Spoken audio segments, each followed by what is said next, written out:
All right. The recording has started. Hello. This is the SOS Podcast's very first pre-recorded video. And guess what? I'm probably still gonna have some gaffes. I'm probably still gonna have some brain farts. I'm probably still gonna, misspeak.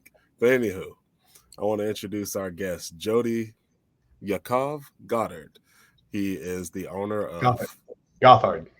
Gothard. I am so sorry. Gothard. Jody Gothard. He is the owner of Career Pro Resumes, which he acquired back in 1992. And he's also a short story writer, and he also contributed to La Observatoire in Louisiana. Mr. Gothard, please take it away. Hey, good afternoon. This is pretty cool. Honored to be one of your subjects for your vlog site. Very exciting. Yeah, I'm very excited to have you as well. And also, before we kick things off, thank you for just, donating your time, to this podcast. We like to talk to people that we find interesting. And, you came by the workplace a couple times. I noticed you had a career writing, see, I told you. I heard you had a resume writing business, and that kind of piqued my interest. So, but before we get to that, you did start off with the newspaper. Yes. So graduated from the University of New Orleans. Ex-girlfriend was part of a future Women Business Leaders Association, and she hooked me up with the editor of the L'Observatoire newspaper, an award-winning newspaper in the swamps of Louisiana, just over not the Mississippi River Bridge, but about 45-minute drive from where I grew up in Metairie, Louisiana, the suburbs of New Orleans. And at that point, I started covering high school and college and professional football, the New Orleans Saints, etc., and won some awards as a newspaper sports editor. And 4 years later, started freelancing. I had a short story that I had written at the University of New Orleans, had won an award, was runner-up for a Robert F. Gibbons Award in Fiction, and was printed in the Ellipsis Literary Magazine for the university. And I took that article and parlayed that into a job as contributing writer for the New Orleans Times-Picayune. The editor saw it, lifestyle living editor saw it, and I started writing cover stories and feature stories for the New Orleans daily newspaper, the New Orleans Magazine. And then at some point I realized, part-time, it's hard to make a living as a writer if you're a freelance contributor. So I wanted to be on staff, and New Orleans was glutted with writing talent at the time. So I packed my bags and drove the 7.5 hours from New Orleans to Atlanta, Georgia, where I was hired as an employee. And then within 2 months, a 32-year-old 450 office company liquidated, and I went from employee to owner in 2 months. I was at the right place and right time, and I have actually been doing that ever since professionally, being the owner and manager of Career Pro Resumes. Okay. So let's take it back a little bit. Like what year did you say you graduated college? That was so graduated high school in 77 and graduated University of New Orleans. That was around, I would say, 80, I think 80, 87. 87. 85, 85. 85? Okay. And you said your girlfriend at the time, she got you to be an ex-girlfriend had the connection with the newspaper and the L'Observatoire newspaper, and I became hired as their sports editor for the all the local high schools. So that was a lot of fun covering all these Cajun towns and teams. So like So when you cover sports, is like, do they like have you actually go to the games and you just watch Yeah, and you you're just at the games, and the cool thing about, you know, the reason I took that job was I had been trying to get a public relations job in New Orleans, but it was very competitive. And they said, go get a job with a newspaper, come back when you have more writing experience. And the cool thing about sports writing, being a sports editor, is that you can use your creativity while right. It's not news. You can go wild as far as when you're reading sports articles. They're humorous, they're funny, they're interesting, they're entertaining, and it's not so structured as a news article. And for me, I could use my creativity while gaining expertise and gaining some building my resume up in journalism. which I could see the point of that.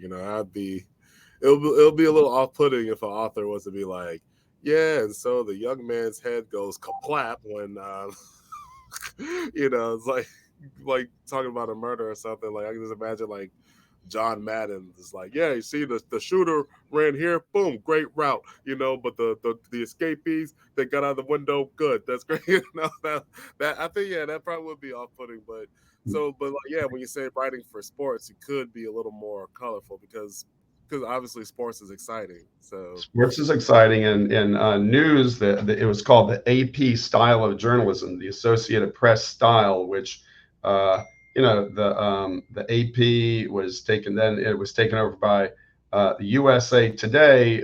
Really kind of made it more visually attractive and more pictures and less commentary. But the AP style of writing is very interesting. Within the first 5 sentences, paragraph of a news story, you need to tell them who, what, when, where. Last night, approximately 7 p.m., unidentified female robbed a liquor store. The why, you don't get the why. The why is the motive. So the motive comes after the trial. You usually don't even get the motive. People are lying and they're crazy and they don't even know why they did half the things they're doing. But that's very interesting because when I became a resume writer 4 years later and bought Career Pro resumes, I parlayed that journalistic style of resume writing. It's called the pyramid, a pyramid where you put the most important information in the first sentence and then in descending order. So after the first sentence of a news story, everybody that started reading that news story is still reading it. 5 sentences later, you've lost, well, now it's a lot less. Now it's like 3 sentences later, you've lost 15% of your readership.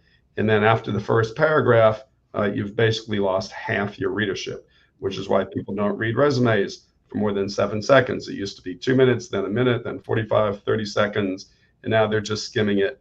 And the ATS, the automated tracking system, actually is screening the resume even before a human sees it. You have to get those keywords, key sentences, key phrases. So you rank, so you get more interviews. Yeah, being back in high school and stuff like that, we had like a college preparatory like kind of program. So they would always teach us that as well. Like, you want your resume to be as short as possible. And as you said, like with the most interesting words, the most eye-catching words as possible. So yeah, I can definitely see you transitioning like that sports writing over to like resume building. And which is crazy because I had like a friend who does, resumes on the side. He was like an English major. And yeah, he can make, Kroger cashier sound like the most important thing in the world just by how he writes it. So And like writers are interesting. Yeah. I was gonna ask like what were some buzzwords that you knew that like was always an attention grabber? Well, when you're looking at the ATS trying to get your resume ranking high, it's just kind of like when you are doing a search for something online. It's the same keywords. If you're searching for a resume company, you're going to use the words resume writer, resume builder, resume writing professionals. Build my resume. Those types of keywords. That's for each job. So you look at those job postings and you include some of that lingo, that verbiage into the resume itself. And it's if you're looking for the same type of job, if it's a executive assistant or a brain surgeon or a truck driver, you're going to come across those same keywords. So if you keep using those same keywords in your resume, then you're going to rank really high. And it's an interesting story about writers are interesting people. If there's no conflict in your life, then there's no conflict in your story, and then there's no interest in the story. So we're kind of we're generally some introspective people. We're generally introverted. The philosophers society, these types of things. So when I graduated with an English literature degree, it's like, well, I didn't even think about getting a job. It's just, it wasn't pre-med, and I was just bombing in pre-med. And then I was back on the dean's list, making straight A's and A's and B's, and, back as an English literature major at the University of New Orleans. So I finally figured out what I wanted to do. And then things start flowing, doors start opening. So a lot of times a writer is also a very good observer. And I observe things because I've studied with Native American trained trackers and shaman, including Tom Brown Jr., the tracker who just passed away at age 74. He is nationally known. As he wrote 16 books. The movie The Hunted was about his life. Tommy Lee Jones played my teacher. And You said Tom Brown Jr. was his name? Tom Brown Jr., The Tracker. That's his first book ever, and it's called The Tracking School in New Jersey. He trained tens of thousands of people in Native American lore, primitive trap making, weaponry, flint napping, make your own bow drill fire, make your own shelter, boil your own water. In other words, survive and thrive out in the wild like natives used to do. And he told us, Tom told us, he said, "You're not. This is how people used to live and thrive before Wikipedia. They would ask the sacred question. It's two parts. And part one, what just happened? Part two, what lesson does it have for me? 9/11 happens. Okay, there's a national response. What just happened? Well, that happened, and we got to figure out exactly who did it, etc. And then what is our response? What is our lesson? Not a knee-jerk reaction, not all that garbage that that happened, but what is our lesson? Why did that happen, and what can we learn from it? So I was, like I said, I was an employee of Career Pro, and then 2 months later, think about it, for 32 years, a company out of Burbank, California had been buying up small resume companies, built the largest chain of resume writing companies in the country called Career Pro Resumes. I was here for 2 months in 32 years. It had never happened. They liquidated their offices and I was able to buy. I could have bought all of them, but they had trouble with multi-office management. So people were either stealing or people were, unmotivated, looking through the want ads for their new job because, they didn't have the skills. And you need to be an excellent writer and an excellent salesperson. But in 2 months, I went from writer to owner, from employee to owner. And God was like, hey, here's your, you want to make a living as a writer? Here's your career on a silver platter. And I'm like, thank you, God. That was pretty amazing. And I've been doing that ever since. But I also, in the meantime, the last 3 years, wrote a novel. And I had been winning awards, not just as a short story writer, but a newspaper editor. I had been a magazine feature story writer, writing TV commercials as well, while I was doing some freelancing for different publications between when I ended my stay at L'Observateur newspaper, and I was trying to make a living as a contributing writer. But it's kind of tough. I just wanted to be on staff. I didn't want to be like a chicken with my head cut off trying to make a living doing jobs for all these different types. Although I did make the most I ever made for one article was $1,000 for a Murdoch magazine out in New Jersey, and they said do a whole article about sports in New Orleans. I'm like, any smaller parameters? No, all the sports in New Orleans. So touched on the majors. We've had a lot of Super Bowls in New Orleans and golf tournaments and Crescent City Classic road races. I actually came in number 323 or something out of 9,000. I was like, I did when I was in my Is that like 20s. a marathon? I did a 10K. No, it was a 10K. It was a 6.2 miles, but I did it in 37 minutes and 50 seconds. That's a 6.2 mile uh, uh, Ooh, pace for. I mean, I'm sorry. That's a. It's like a 6 minute 7 second mile, and I kept that up for 6.2 miles. 6 minutes wow. 7 seconds, and at the very end of that race, some dudes hanging out like, you just finished that fast, and I'd never done any speed work. I never was on a track team. It was too dusty out there. I didn't like, cross country. To me, it sounded like you're running through the woods and trails like the Hash House Yeah. Harriers do now, but it means you're running around a track a bunch of times versus sprinting. So I'm like, this isn't cross country. This is dusty, dirty. I don't want to be out here. This is boring. So, but anyway, no speed work, no coaching, 6.6 So you're just minute, 7 second naturally, mile for you're just 10K. naturally a six, Fast. like I'm a 6 minute mile.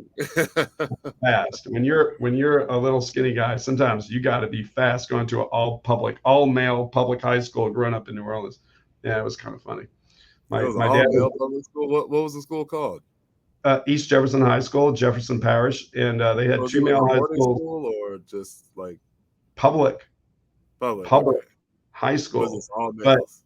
it was segregated between male and female, so it was kind of, Louisiana is always 10 years. New Orleans is 10 years slower than the rest of the country with everything, just because we don't care. We're just too busy, eating, drinking, and listening to the best music in the world, eating the best food in the world.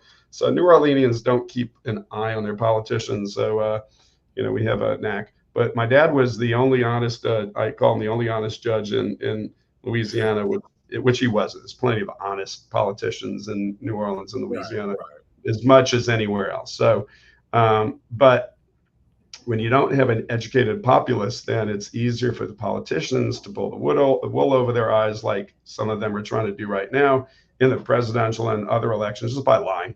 They're just saying it enough so that people they're Hmm. confused. It just They don't locks know in. people don't know what's true and not true anymore. So don't lock up your opponents. Don't tell people to beat up the media, because media like myself, we keep them honest.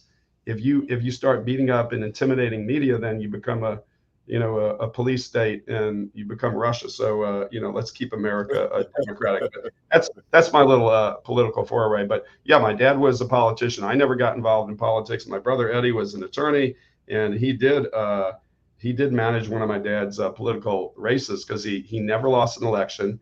He was a poor kid from the Bronx of New York, Judge Saul Gothard. In fact, this I keep his picture in my Let's office, keep it up there. my mom's picture, and the Oh, the you know the nameplate. That's his nameplate, ah, Judge Saul Gothard. well, Saul Gothard. Now, I remember you mentioning to me that your And father after was that, actually. I remember you mentioned that like in the past, your father was a juvenile delinquent, but then ironically he he became was a not judge. a juvenile delinquent. I know he was on the streets raising himself, because his father was like this Russian drunk, wife beating guy who actually abandoned them. And that was dad. He grew up in New York. My mother grew up in New Orleans on top of a kosher delicatessen. Her parents owned the first kosher delicatessen in the city of New Orleans.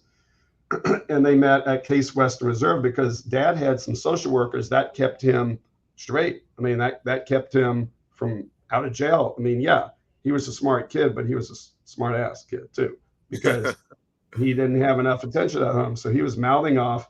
And he said, you had to watch your mouth. I learned very quickly to watch myself, because on the streets of the Bronx, number one, if you showed emotion or weakness or cried, they would beat you up. They would eat you alive. He wasn't exactly in a gang, but he had some friends. Then the thing that kept him out of trouble was his role models, which one of his teachers, he wrote a beautiful poem. One of his brothers was hurt in the Battle of the Bulge. A couple of his brothers fought in the war. And he Mhm. was a young kid raised by his mom, who was fleeing from abuse, domestic abuse from the dad. But she found him social workers in Camp Bronx House, and in Bronx House they taught them how to act in plays and play basketball. He had the Bronx House Cheyennes. I mean, a little basketball team. It gave him confidence, and it instead of she was acting up. He said he was a class clown in school. He was wasting his life. He wrote a beautiful poem about one of his brothers that got hurt in the Battle of the Bulge, about Santa Claus, my old friend. Do you have anything else left in your bag for this child with a war-torn mind? And it was eloquent. It was beautiful.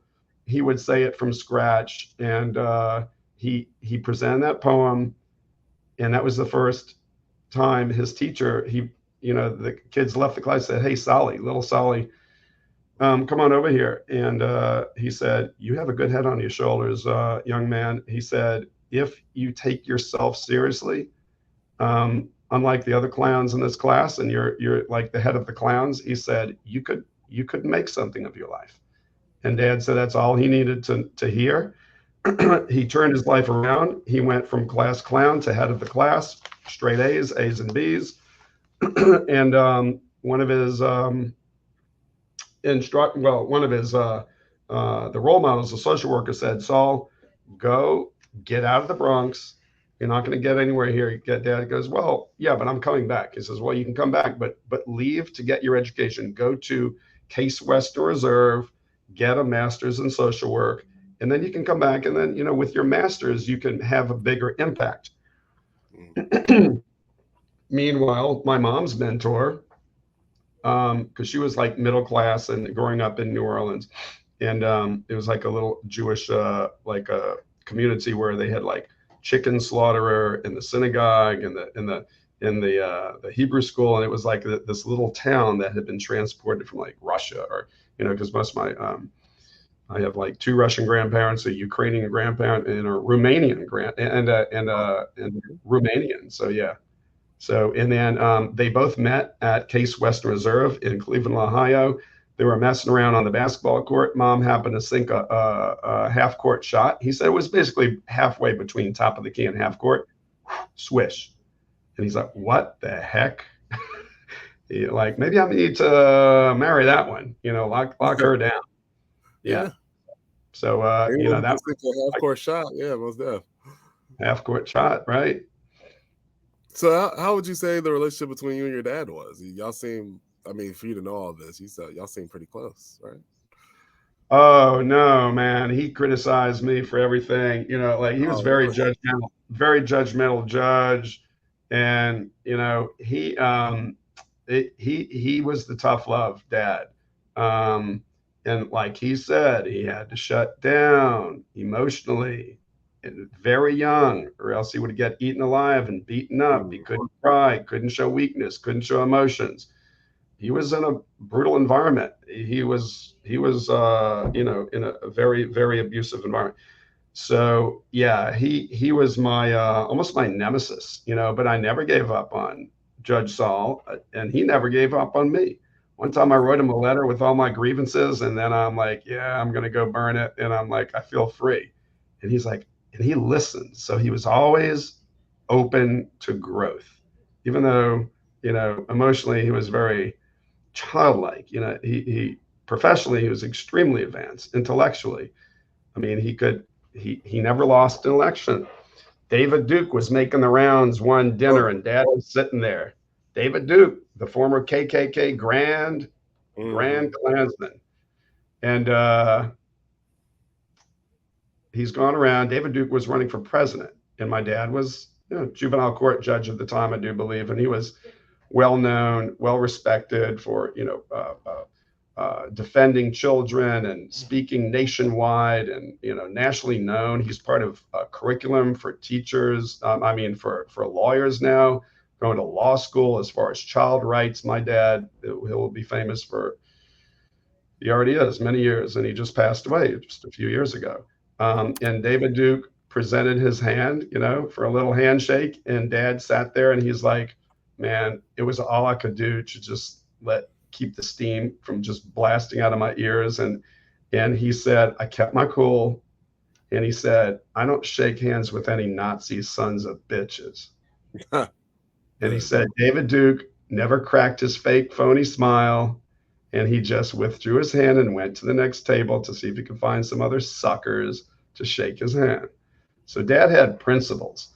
And at the very end of his life, he had cancer. He's like, Yaakov, can you help me see mom? So this lifetime um, agnostic, atheist, he went from back and forth. He didn't know what he believed. He literally asked me to do a seance and help him see mom. And I actually did. And I saw her and I saw her put her hands on his shoulders and then on the back of his head and then kiss the crown of his head. And I'm like, Dad, you might want to see if you could, feel mom, kind of like standing behind you. And he's like, blah, just more water I've ever seen on a human's face immediately. He says, but I can't see her. I said, well, she's not going to show up. She says, you're not going to see her visually. That's, first of all, that's not how you see things in the spiritual realm. It's not physical sight. I said, you have the closest contact with anybody else. He had already had a fortune cookie she sent him that said, the one you love is closer than you think. And their favorite song played when he drove up in the driveway. He literally heard her voice say, hey there. When he started crying, he was writing a letter after she died. He survived her by 2.5 years. And he was writing a letter to all my nieces and nephews, all the grandkids in camp, because I'm the oldest of 5. And he started crying because he was too depressed about mom to even cheer them up and crack jokes and be he was such an entertainer. And he was very, emotionally upset about that. And that's when mom chose to, from the hallway, say, hey there, the dogs went crazy. They ran to the kitchen. They were running from where she used to do the laundry in the garage, and then fold the clothes in the kitchen. The dogs are running back and forth, garage, kitchen, boom, boom, boom, boom, boom. The dog could hear this voice from beyond saying, hey there, Dad heard it. Dogs heard it.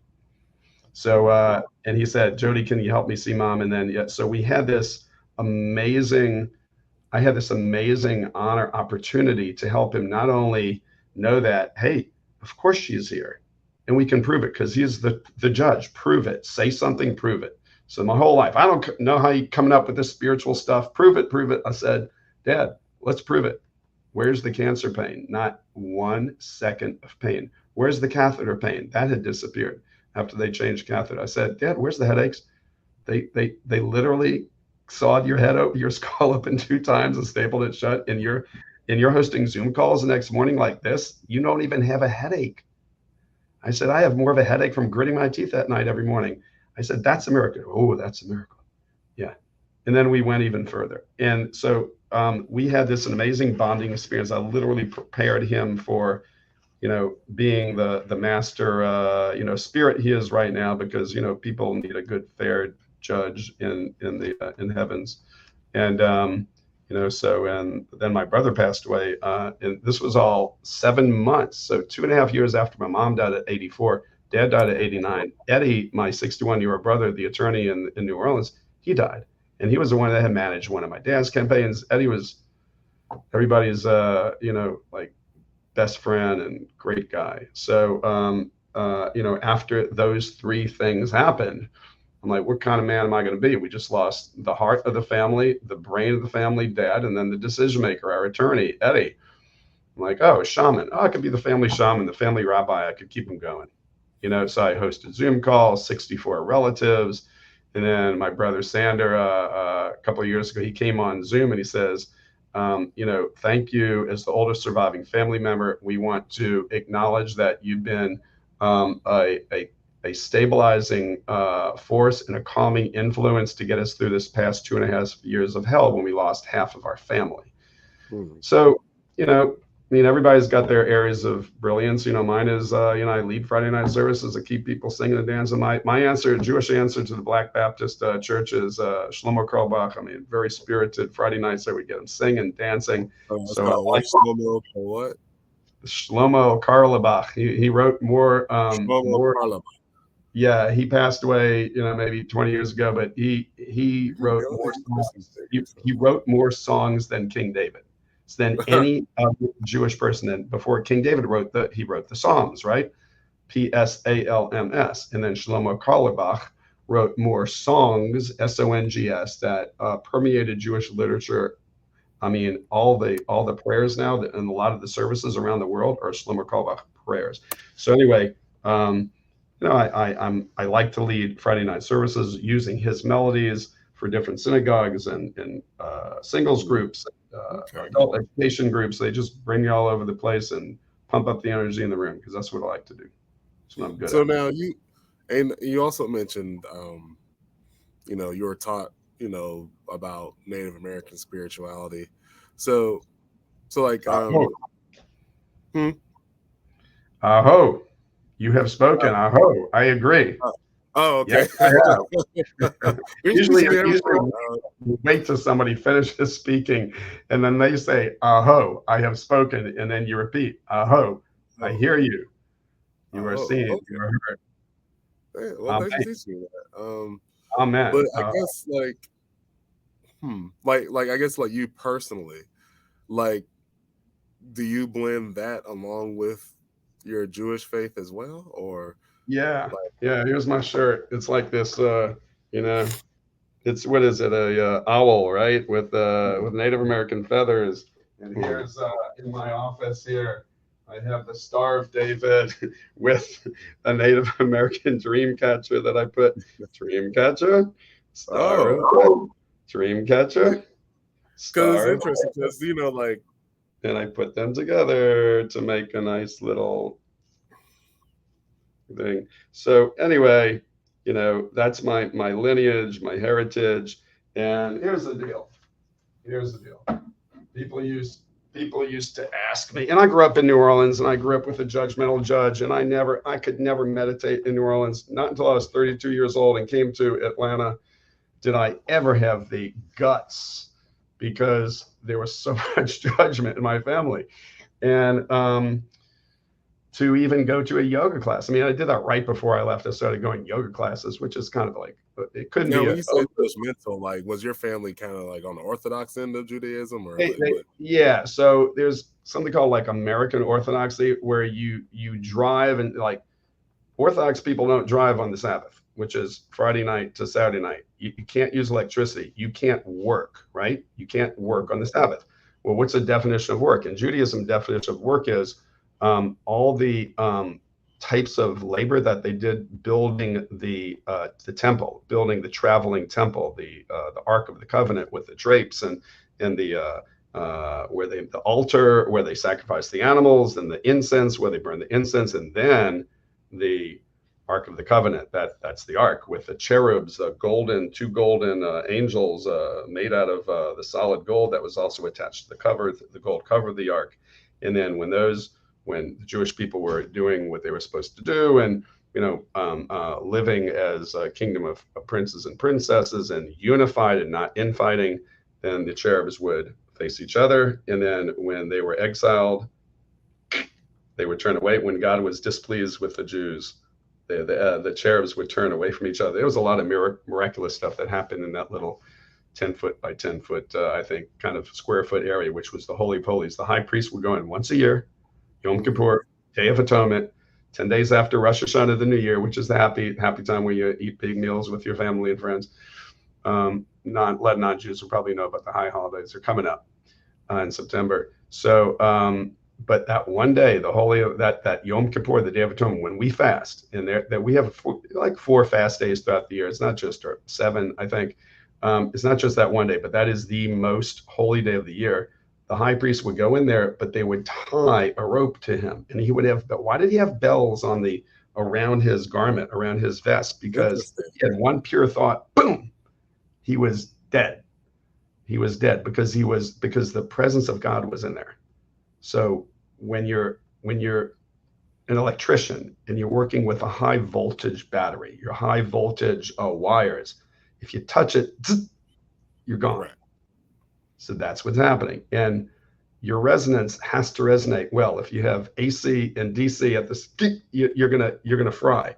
So a lot of times the high priest had one pure thought, and the bell stopped ringing. Oh wow! They waited a while. They pulled him out, pulled his body out. So that's why it wasn't such a popular. It's not such a great thing to be a high priest. Mm.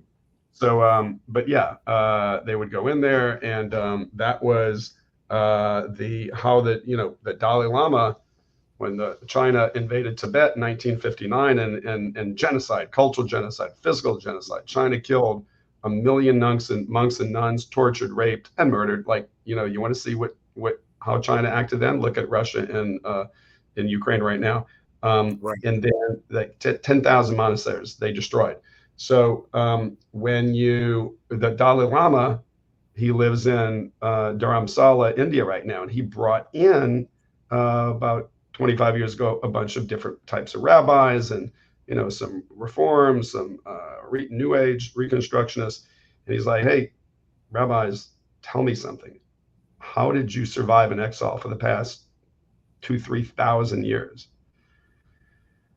Because we're in exile right now, and we're going to be exiled." And I learned how to meditate from one of the Dalai Lama's top students here in Atlanta, Geshe Lobsang Tenzen, and he also created the Emory School of Tibetan Studies. So I have been about 20 years ago. I realized something strange is happening. Some of the best teachers in the world are being sent. Tom Brown Jr., the most powerful human being I've ever met.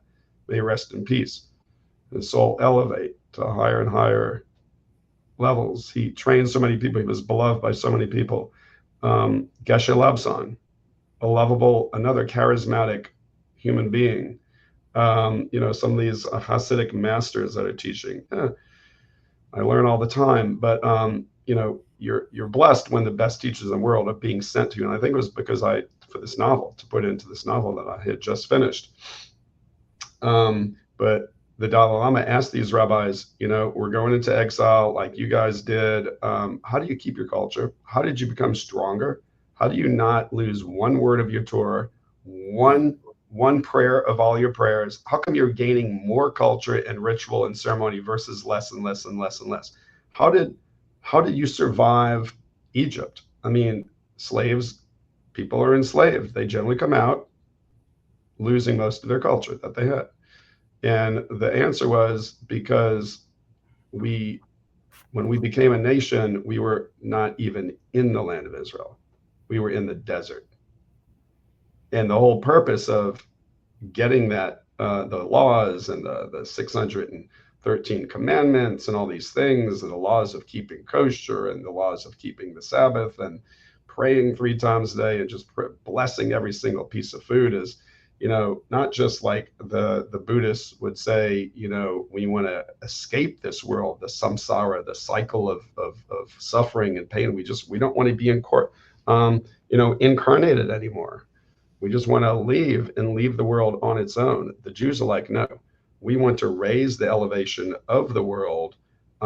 We want to bless when we're blessing the wine and the challah bread every Friday night. We're blessing all the grape species of the world, all the grains and grasses of the world. And then when you start to raise that vibration, then our job is not to escape the earth and live in bliss in heaven. Our goal and mission as Jews is to make the earth a Garden of Eden again, to raise the vibration of the earth so that the earth is a peaceful and a loving enough place so that God's presence can rest here. Because you remind yeah, me. You remind me of something that a tour guide. So last year I went to Thailand, Pattaya, Thailand, and there was a site called I think it was called the Temple of Truth or something. But anyway, it was like this wooden temple, very detailed. But our tour guide at the time, she was explaining, just the philosophies, just the Thai philosophies, and one of the things she said was, you know, we can't control, necessarily how our lives go or when we go. However, what we can control is making the world a better place than what we left it. So that kind of you kind of reminded me of what that lady was breaking down. So and I think in a way, I think most beliefs, I think they do kind of have that goal in mind. yeah, in Hebrew it's called tikkun olam. Olam is world. Tikkun is repairing. So repairing the world, making the world a better place. always leaving it, always my dad would always tell me, always leave the place a little cleaner, a little better, a little more peaceful, a little more hopeful than you left it. And a meeting, an environment, I pick up garbage on the rivers constantly. When I'm kayaking out there and I'm either mountain biking or kayaking or doing yoga, I don't have pulled hamstrings and stomach muscles because at age 65, you just start just hurting yourself. But I've had the propensity to do that for a long time. But athletes, sedentary people that are eating potato chips and playing video games or watching TV. I mean, they don't get hurt. There's not that many, video injuries unless you have like tunnel syndrome or something. But Yeah. the athletes always get hurt. My thumbs will hurt. That's about it. Yeah. Athletes get hurt. We may live a little longer. They may live a little shorter. But they're hurt less. But Tikkun Olam, repairing the world, and people I think underestimate that. What would the world look like without Judaism? Well, we'd have multiple gods. It would be India, but would there be any human rights? Would there be any women's rights? Would there be any child labor laws? Would there be any such thing as human? There was no concept of human rights. It was might makes right. So when you say, well, you just follow your conscience, you just do the right thing. Well, how do you know what the right thing is? Because somebody else's version of the right thing is different from yours. So, let's look at, fighting family members. So if you have a husband or wife, or,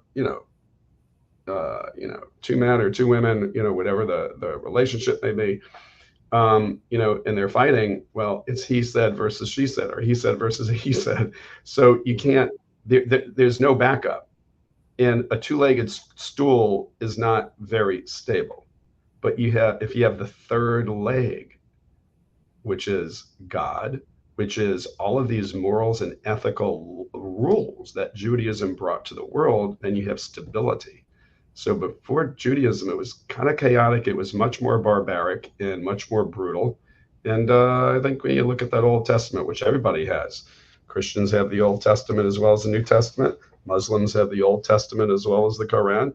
Everybody should all be keeping the Sabbath and keeping kosher and keeping everything, because it says to do it, and they prescribe to that. But Seventh-day Adventists, at least, they switch their day of rest to the Saturday. But I don't really judge. All I know is that if you have a mode of behavior, if you have a worldwide system of ethics and morals that we all believe in, then we can turn the tide. I think there's more good people than bad people in the world. I just think that the bad people get all the press. Just ignore them, and defeat them. You got to sometimes you got to punch the bully in the face, because if you don't, you're going to keep getting hit harder and harder and harder. They're begging you, please punch me in the face, and they're cowards. Basically, bullies are cowards. Putin is a coward. There's other American politicians. They're bullies and they're cowards. Punch them in the face. Watch them run away. Yeah. So see, we'll definitely have to have another episode to we got a lot to talk about.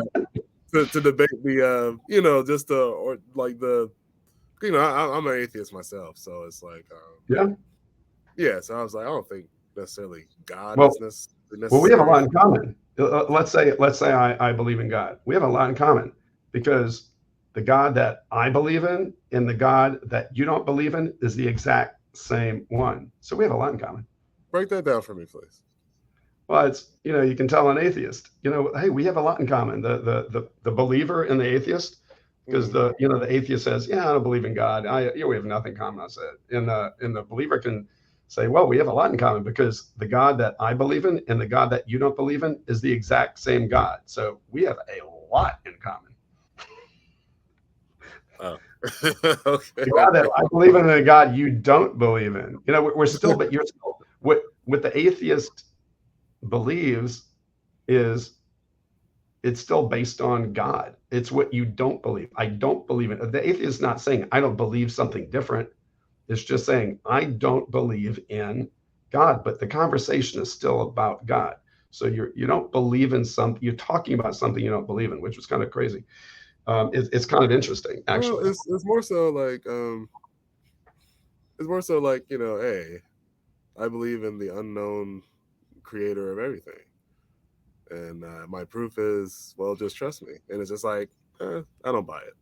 But, like, obviously we have to talk about it because, Yeah, we're and it affected doesn't by it, it doesn't matter. You call Yeah. it universal intelligence. You can call the Mhm. Buddhists didn't speak of God. They spoke about the They believe, they stream believe of in some things, sort of stream of creation, consciousness. right? They never even God was Yeah. never even in Buddhism. It's all about cause and effect. Life is cause and effect, cause and effect. Yeah. Yeah, but if you believe that there's something um, that holds you accountable at night in your house when nobody's watching, and you decide to do the right thing because even though no other human is watching you, you know there's still a presence that is there, that exists, that created you, that is either going to be, approving or disapproving. Maybe it's time to, take accountability for, yourself, and have more, willpower, other than, what you can get away with if somebody's not watching. All right. No matter what You you know what? call it, universal intelligence, anything, no matter Hey, what you call it. that's definitely a philosophical episode we gotta have together. Awesome. Looking forward to it. Yeah, because like I said, like, because unlike the average religious person, I can tell you're not a beat them over the head kind of guy. You're definitely not a judgmental person at all. So, and just the fact that you were willing to now notice, like, American, Jews, like, they're not necessarily as religious as your typical Christian here in America, but still, just like the fact that you were willing to study, Native American culture and adopt it, you know, as your own. It's like, that's very that's very what's the word I'm looking for? Like to be willing to have such a diverse, like, set of beliefs is like very open minded and good. I So think I think it's just more being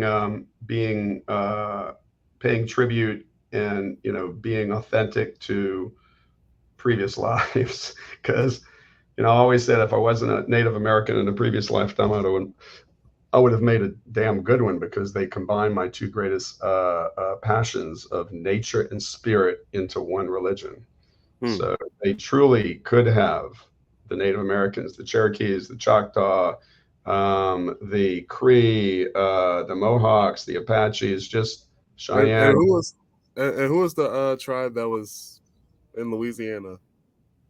They were I know it's multiple, Quashada, but I guess some Quashada Indians, and some Washada. Quashadas, some Yes. Choctaws, yeah, and there were a few, but if we did it right, if if you're the settlers, the immigrants, because unless you're a Native American, you're an immigrant. Right. You, me, all of us.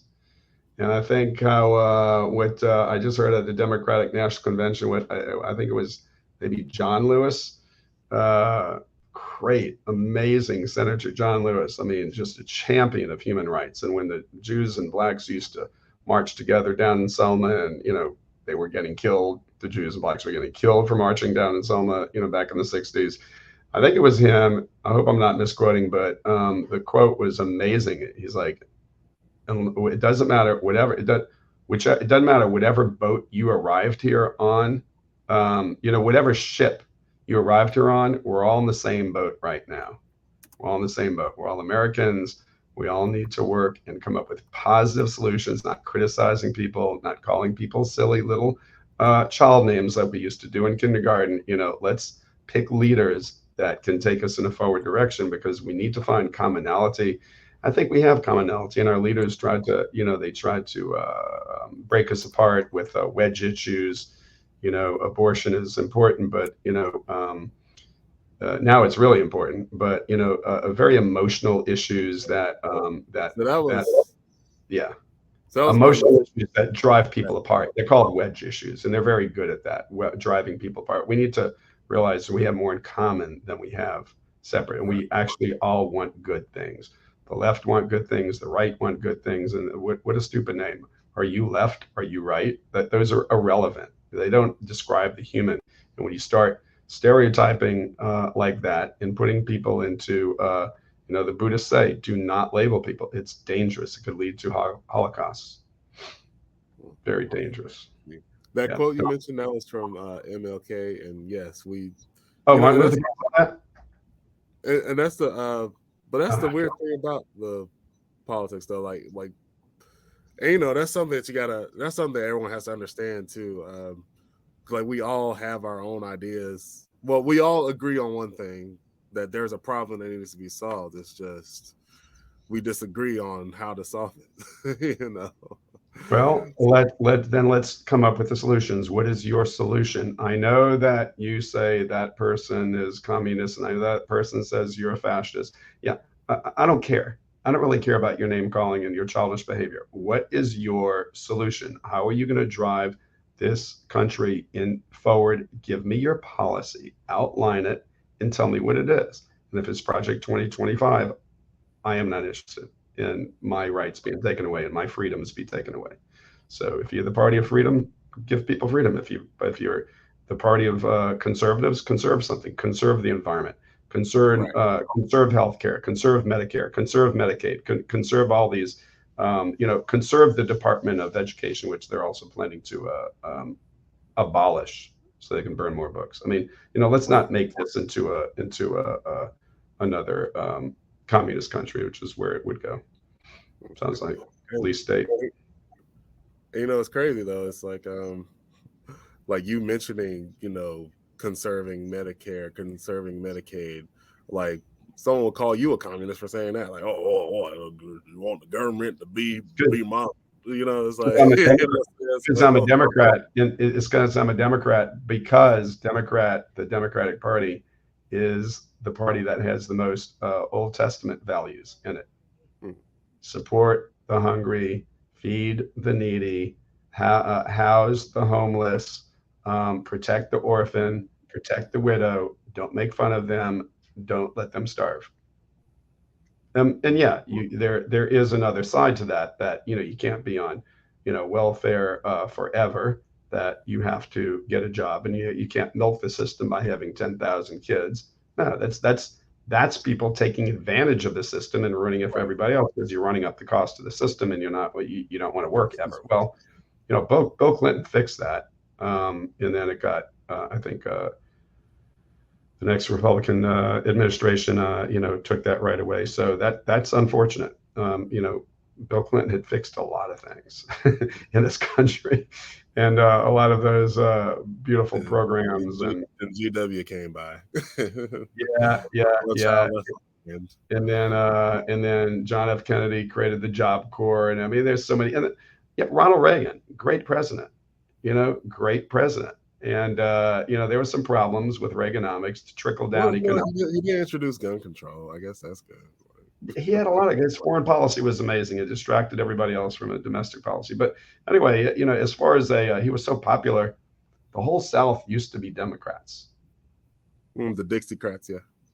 Yeah, the whole South used to be Louisiana, Arkansas, Mississippi, Alabama, hardcore Democrats. Why? Because that was the party of the people, and they still are, but people don't believe that anymore. And I guess they got lost touch with the American people, but they're more in touch than Republican Party has become. You got two billionaires and two people who grew up in the middle class running for president and vice president. So there's a stark difference between the two. People just want results, and politicians, people get very cynical that all the politicians are lying, and they don't. And yeah, they lie a lot. I mean, but at least when you look at Tim Walz in Minnesota, man, free lunch, like you said, they're trying to burn books. We're trying to feed children. Feed the children, yeah. They're saying that books are dangerous and guns are safe. We're trying to save the children. And he had the biggest tax cut, Tim Walz, in Minnesota's history. I mean, for working class. So I mean, if you're not a trillionaire, you probably not going to get a whole lot out of your vote for the Republican Party at this point in time. It may switch again, but these shifts from, Republicans used to be like Democrats when they were formed, and the Democratic Party used to be very Republican-esque, but they quickly shifted, and it's been kind of back and forth. So it should change. All I'm thinking is that men have brought this world to the brink of extinction and nuclear war and World War III. Why don't we give a woman a chance? Women are generally have more compassion and they're generally smarter than men. So let's let's give them a chance. Yeah, might as well. I mean, you know what? Like Nothing to lose. I mean, like, because 46. I mean, we like, yeah, men have 46 turns. So hey, Nothing to lose. People say, I don't want to vote for these two old, contaminated, old, corrupt men. Give me one better person, and I'll vote for them. Okay, we gave it to you. Mm-hmm. And before we wrap things up, I do want to talk about your novel. Yeah, that was another amazing thing. So I've been writing short stories. I've been, like we said, kind of, I don't know. After high school, I wanted to go and study Jewish philosophy at some yeshiva university in New York. My parents didn't want me to get brainwashed by the Orthodox, so they're like, "No, you can't go there." So I had to go to a secular university, and I was very unhappy. And then they sent me to Israel to fix my problems, but they were my problems. So I had to come back in New Orleans and work at Pat O'Brien's, the French Quarter, and work and just trying to figure things out. Figure out where those umbilical cords were attached, so I could detach them like they do in the Matrix. Like take the tubes off. But that's the process. I mean, that's a never-ending process because they're so deep. So what happened was I ended up not being able to go study Jewish philosophy at a university like that has secular and Jewish studies, Yeshiva University in New York. I had to come to Atlanta and start my world tour, my world tour of religions, learn how to meditate from one of the Dalai Lama's top students, learn spiritual skills from Tom Brown Jr., the tracker in New Jersey, and Ray Rizzi in Maine, who has another Earthways School of Wilderness Living, and then come full circle around with studying with Hasidic rabbis, and so those gave me the ability to, what I wanted to do was interpret the language of nature. It gave me Tom Brown and Ray Reeds. It gave me the ability to, observe the tracks, observe the animals, increase my awareness to, like Tom says, what happens to you every day in your life is 10% physical and 90% spiritual. So most of what is happening to us is happening behind the scenes, our subconscious, etc. Guardian angels, and just everything else that's happening. Supposedly we don't have control over anything except the choice of doing something good versus bad. Everything else, if you look at cause and effect, I mean, the way you were raised and your value systems, you gained it from others. It's all cause and effect. It's nothing new or original. Judaism says, "Ein chadash tachat hashamayim." There's nothing new under the sun. Hold on. Say that again. Ein chadash. Ein hadash. Tachat. Takat. Hashamayim. Ein means there is not. Chadash means new. Tachat means under. Ha means the. Shamayim means heaven. There is nothing new under the heavens, under the sun. So basically, I wanted to know what was happening with the rest of the story, the rest of life, the other 90%. How do I get under the surface, interpret the animals and the birds talking and this and that? So eventually I learned tracking, I learned spiritual skills, and then I wrote 30 short stories about all these my nature awareness and the miracles that happen in nature. Like I would get off the trail and see a water spout coming out of the dirt, out of the ground near a stream, or crazy things that start talking to these animals, and the dolphins come swimming toward me, and just crazy stuff that nobody would believe. So I wrote them down in short stories. And then 3 years ago, I was talking about, oh, I'm going to semi-retire, buy a cabin. This was in my 40s, 20 years ago. So I'm going to semi-retire, buy a cabin on the river in North Carolina, and write a novel. And two problems. I love North Carolina. It's God's country, but like, do you want your neighbors to be double wide or single wide? Neighbors. So I didn't want either. I didn't want them breaking into my cabin one there. If I wasn't living there full time, which I was, and I didn't have an idea for a novel. So there was two problems with, writing the novel in a cabin. So then I didn't. And 3 years ago, I woke up from a dream in my place in Atlanta, which is cabin-esque, little town home by the Chattahoochee River. And this is what I heard. And without Tom Brown, without Ray Reese, I never would have even been able to hear this. I wouldn't have an open enough mind. I wouldn't know how to listen.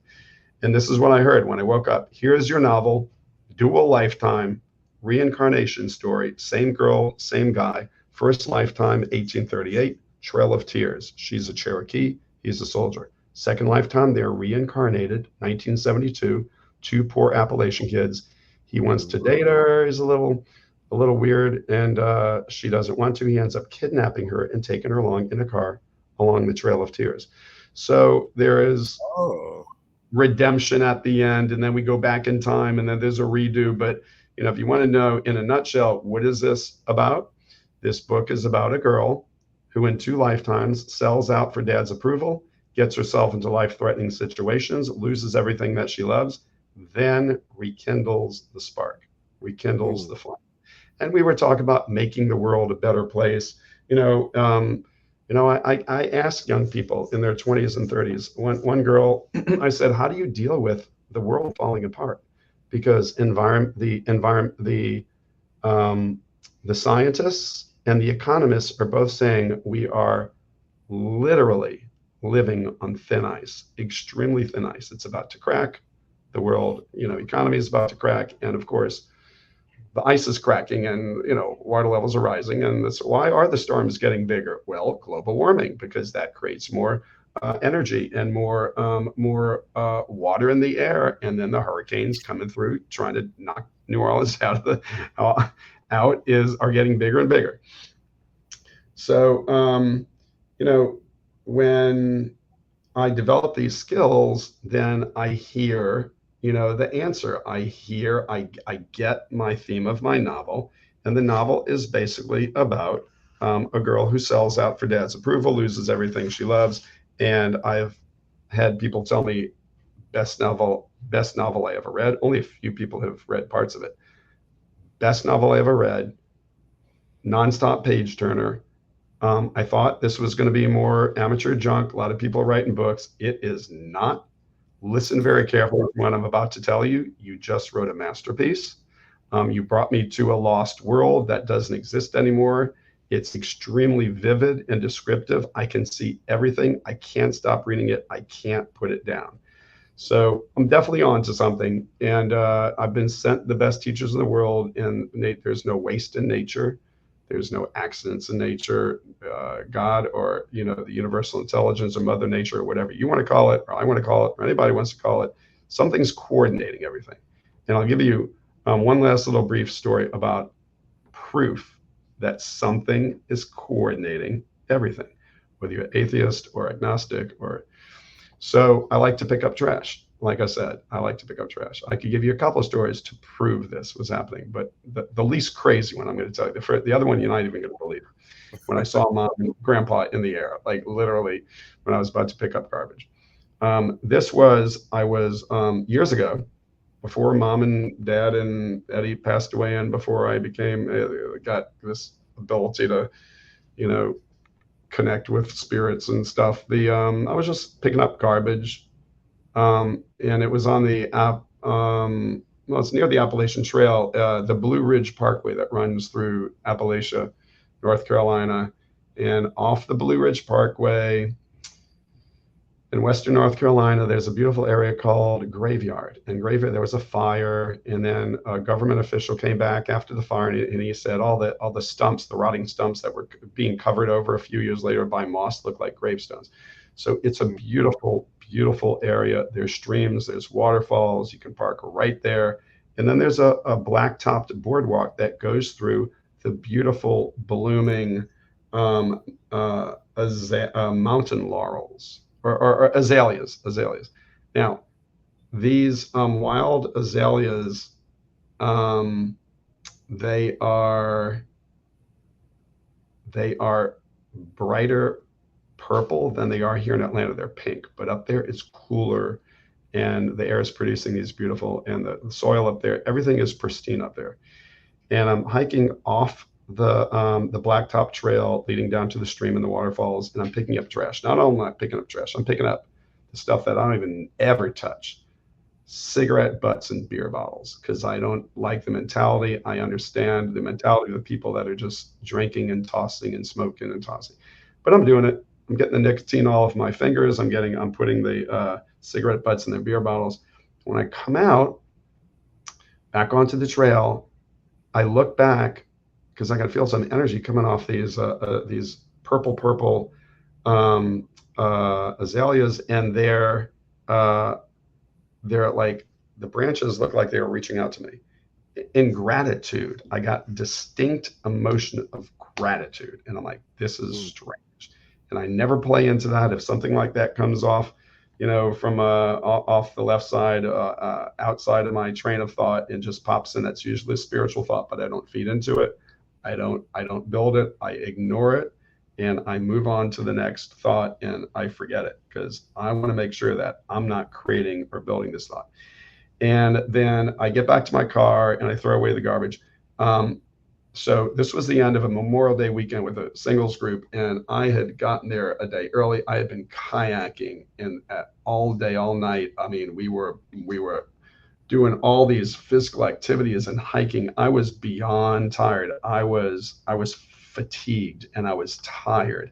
And it was the fourth day of a Memorial Day weekend. It was a Sunday night, and I had a bunch of, or Monday night, and then I had a bunch of. I was in Asheville area, 3.5 hour drive back to Atlanta, because I had 20 Career Pro resume clients lined up the next day. So I have no time to spare, and I want to visit a mountain lady friend of mine down in Hendersonville. So anyway, I go up and I'm trying to call her, because this was payphone time before cell phones. The quarters start coming out of the phone. I finally get her on the phone. The conversation, more quarters come out. So I'm making money on this crazy phone call, but it's putting me back. And I'm like, I don't have time to lose. It's getting close to dusk. I'm exhausted. I'm going to fall asleep at the wheel, and I can't stay up here at night. I got to get back to Atlanta tonight. And I have to visit a mountain lady friend, and I only have 20 minutes, but mountain people, it takes 20 minutes for them to say the first word. You sit there and you rock, and you get calmed down, and then eventually they're going to start talking. It's 2 hours. It's not 20 minutes. So I'm like, I don't have enough time. I don't have. And then, Gladys, can I come in? Oh, hey, Jody. Yeah, come on over. Click, gone.